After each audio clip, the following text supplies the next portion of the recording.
So good afternoon, everyone. Saturday briefing, and I am just going to begin by turning it over to Dr. Morrison to begin. So.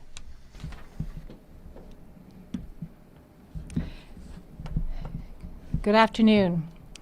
Today I have two new unrelated cases of COVID-19 to report in Prince Edward Island. The first is a male student who attends Charlottetown Rural High School. The positive test result was confirmed this morning. The student is at home isolating and has mild symptoms.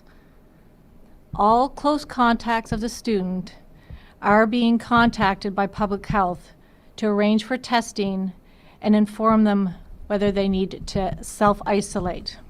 They will need to self-isolate until their test results come back at least, and some of them may need to isolate at home for 14 days. This student did travel to school by bus on November 25th and November 26th. Those students who travel on these buses will be called as well and told to get tested. Any student who sits within 6 feet of the student will be considered a close contact and will be contacted by public health and again told to self-isolate for 14 days because they're close contacts. The bus numbers are number 3 and 23 to school and 23 home from school. Out of an abundance of caution, all staff at Charlottetown Rural High School are being asked to get tested. Students and staff who need to be tested should remain in isolation and not return to school until they receive a negative result. And everyone who is getting tested should isolate, keeping as much physical distance from others in their household to the best of their ability until they receive a negative test result. Individuals who are told to be tested should go to either Charlottetown Testing Clinic on Park Street here in Charlottetown or the Slemon Park Testing Clinic in Summerside today. The clinics will have additional staff on today and will be open from 12 to 8 p.m. Please be patient with the Health P.E.I. and Island EMS staff at the testing clinics. They will be working as fast as they can to get everyone tested. We are working closely with the Public Schools branch and the administration at Charlottetown Rural to help manage this situation. There are also 2 public exposure locations related to this case. Wendy's Restaurant, located at 634 University Avenue in Charlottetown on both Wednesday, November 25th and Thursday, November 26th from 11:30 until 1 o'clock on both days. And the Needs Convenience Store at 259 St. Peter's Road in Charlottetown on Thursday, November 26th from 9:30 to 11 p.m. Anyone who is at these establishments during these times should closely monitor for symptoms, and if symptoms develop, get tested and isolate until they receive their test results. This case also plays hockey with the Sherwood Minor Hockey Midget A Central Team number 2. All close contacts of this individual, such as teammates and coaching staff, will be contacted by public health to arrange for testing and be given direction for self-isolation for 14 days. Any other individuals who require testing in relation to hockey-related activities will be called by public health. And I will share more information about this situation as our contact tracing and testing and investigation continue. The second positive case is a male between 10 and 19 years of age who arrived in the province following travel outside Atlantic Canada. He has been self-isolating since arriving in Prince Edward Island. I did speak with him last evening. He is doing well and will remain in isolation at home. I want to clarify that he is not a student in Prince Edward Island. All of his close contacts have been called and are also self-isolating. He flew to Prince Edward Island on Thursday, November 26th on Air Canada flight AC 7462 from Toronto to Charlottetown.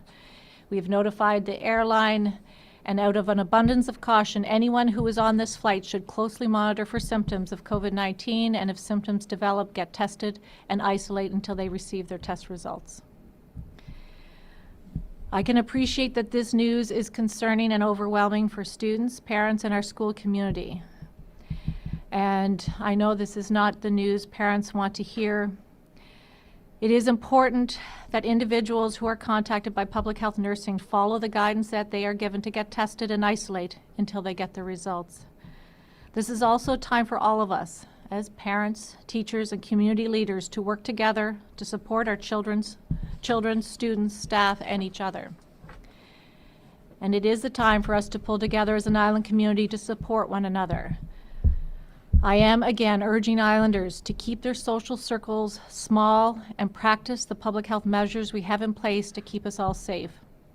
Wearing a non-medical mask, physically distance, wash your hands regularly, stay home if feeling unwell, and most importantly, go get tested if experiencing symptoms of COVID-19.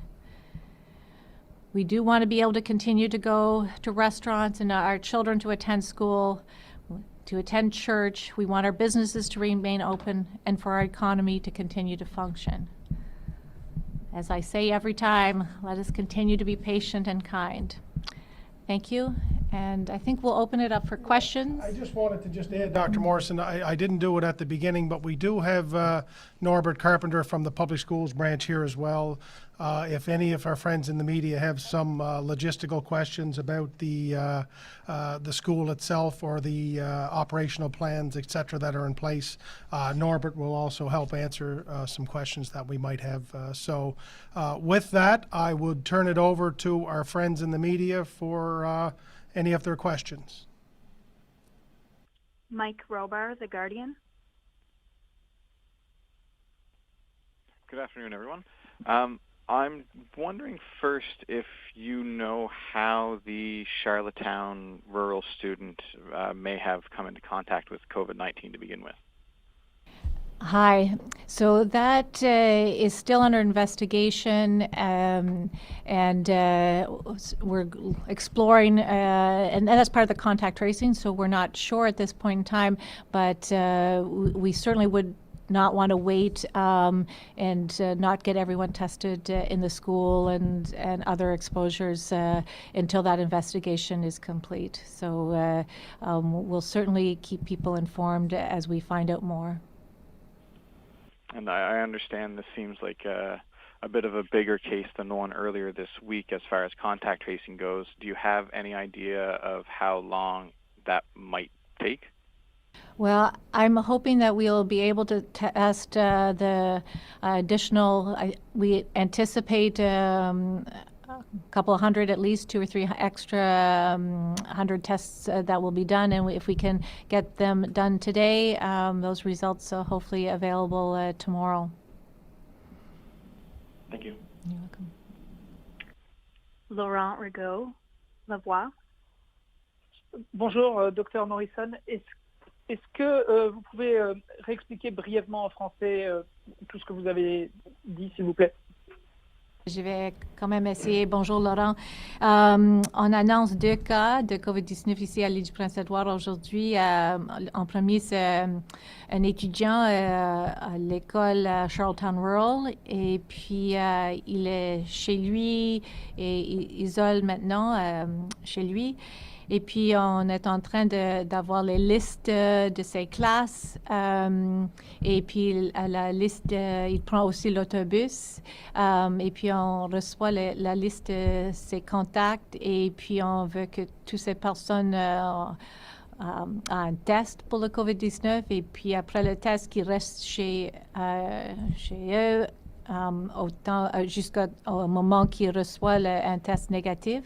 Les contacts qui s'assoient proches de lui, ses amis, les personnes à côté de lui sur l'autobus, ces personnes seront aussi contactées par Santé publique et puis ils vont, même si leurs tests sont négatifs, ils vont rester en isolement pour 14 jours.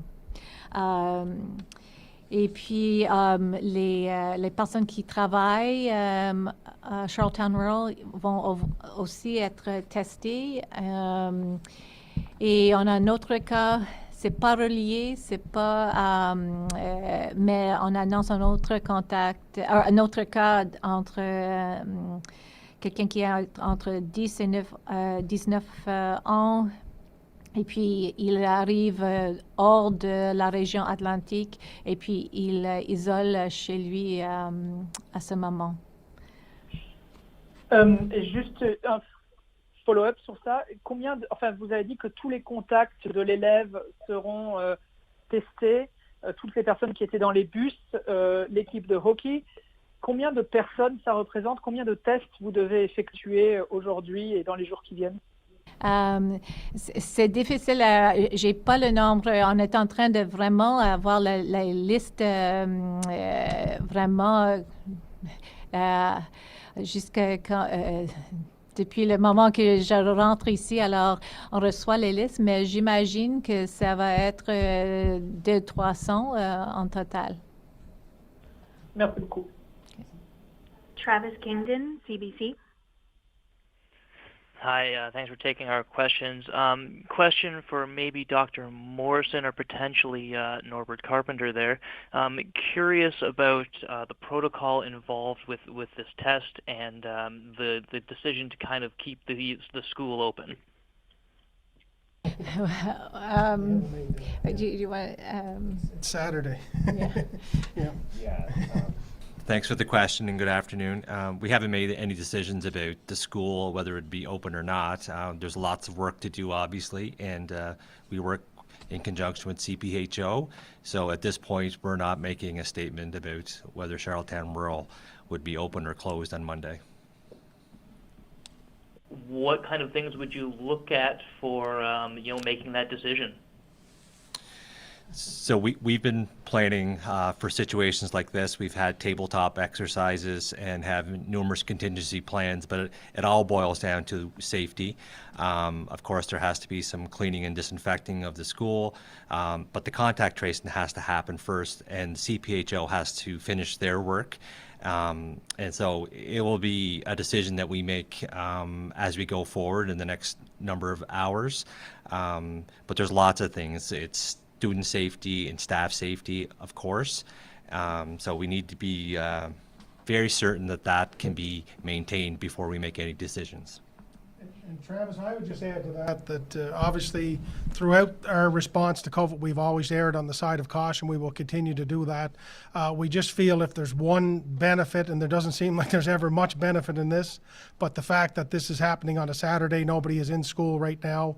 And as Dr. Morrison has been articulating with her statement, and to me personally this morning, let's see what the next 24 to 36 to 48 hours brings, and we will let the epidemiology and the results of the testing determine where we're at. And I think we've demonstrated throughout this that if we need to make decisions in the interest of safety, we will make them. But we just feel it's premature right now to make a decision about Monday when we're still trying to get through Saturday afternoon.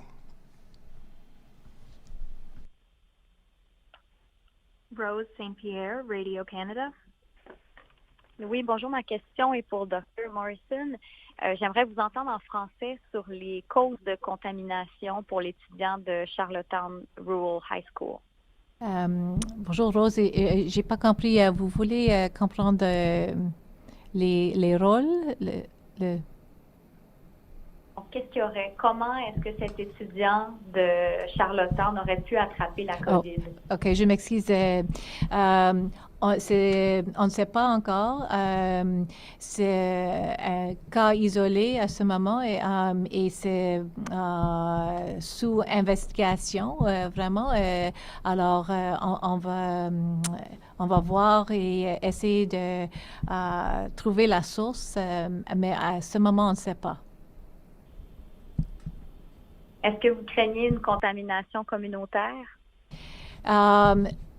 Vraiment, à ce moment, je ne sais pas. C'est très tôt. On voulait très, très rapidement commencer de faire les tests, de faire les contacts, les personnes qui étaient à la possibilité d'être exposées. Alors,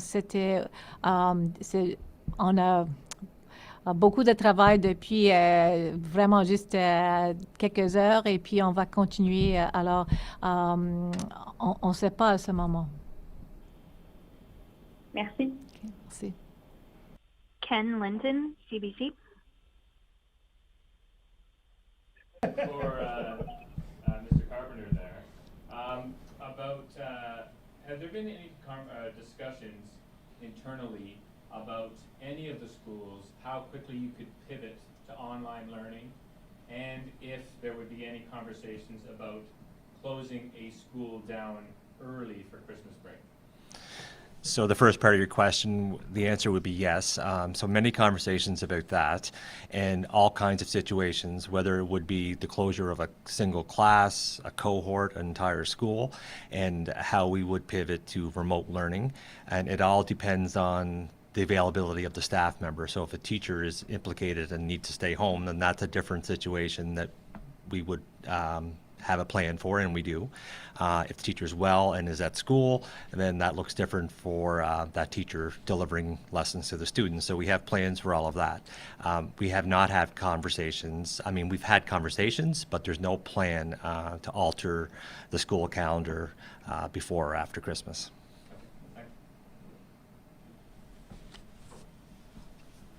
I think Premier wanted to finish. Yeah, I just really, I wanted to just, as a closing,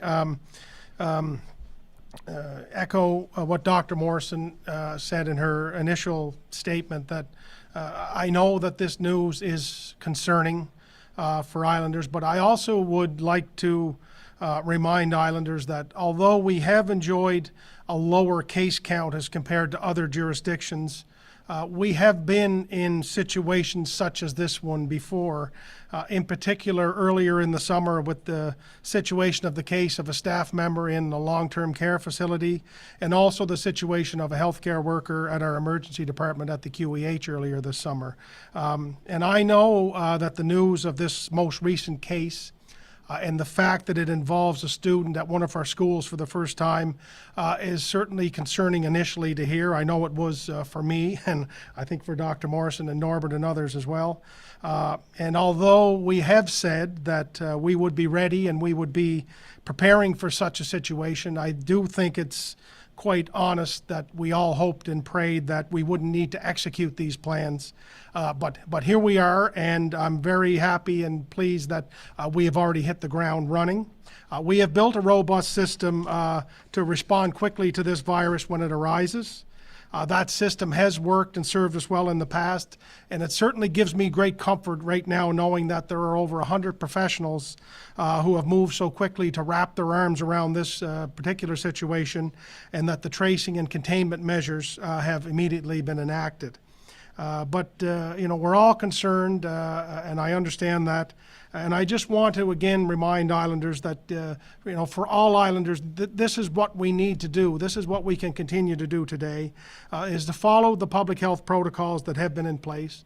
As Dr. Morrison has continually said, wash your hands often, wear a mask, physically distance, stay at home if you're not feeling well, limit your contacts, download the COVID app to your smartphone, and most importantly, that if you are feeling any, and I mean any COVID symptoms, go get tested. For those who might think otherwise, you are not a burden to the system. Our system has the capability, it has the capacity. Testing only takes a few minutes. You don't need an appointment, and you don't need to be worried about getting a test. In fact, it's just the opposite. The most responsible thing that you can do for your family, for your friends, for your community, and for the province in general is to get tested if you have symptoms. I'd also like to just take a second to speak directly to our young Islanders. I know very much that you are a social group, and I know this virus has forced you to change many of your habits, change how you interact and who you interact with. And I know that that is maddening and it is frustrating and it feels as if you're being cheated of many of the things that make being a young Islander special. I know this. I have a 13 and a 16-year-old at home, and I've seen it firsthand how it's impacted them. And it's been hard. It's been hard on all of you. But you have been amazing through all this. You have adapted, you have changed, and you've tried so hard to make the best of this really crappy situation. And I'm proud of you all for doing that. And I just need to continue to ask you and all Islanders to dig just a little bit deeper. You're young and you're healthy and you're active, but you're not immune to this virus. If you have symptoms, talk to your coach, talk to your teacher, talk to your parent, Talk to anyone who's a leader to you. Tell them, go get tested. It's okay for you to miss a day at school or a practice or a game or a social event. And by getting tested, you're doing actually what you need to be doing, and that is to be responsible and to do what's best for your friends, your family, your community, your teammates, and for you. And finally, I would just say to all of those who play a leadership role in any way in the lives of young Islanders, be it teachers, parents, coaches, group leaders, have that conversation with those young people who look up to you. Remind them that it's okay to miss a game or a practice or a day at school or an event because they're not feeling well. Remind them of the importance, the responsibility they have, that if symptoms arise, to go get tested. That's what a strong leader does, and I encourage you to do that. I would just say in closing that we have started this journey together way back in March, and we've gotten to where we are today together because we have stayed close, we've worked together, and we've looked out for one another. And we have to continue to work as one team and one province to see our way through the end of this. So we will continue to keep Islanders informed over the next number of hours, and we will update you regularly as we learn more about this current situation. I would again remind Islanders to take some faith in the fact that we have a strong team working day and night to keep us safe. And the best thing that we can all do right now is to work with them, listen to them, do what we need to do to keep each other safe and look after one another. So with that, I would thank Dr. Morrison and thank Norbert, and we will be back in touch in the hours ahead. So thank you very much.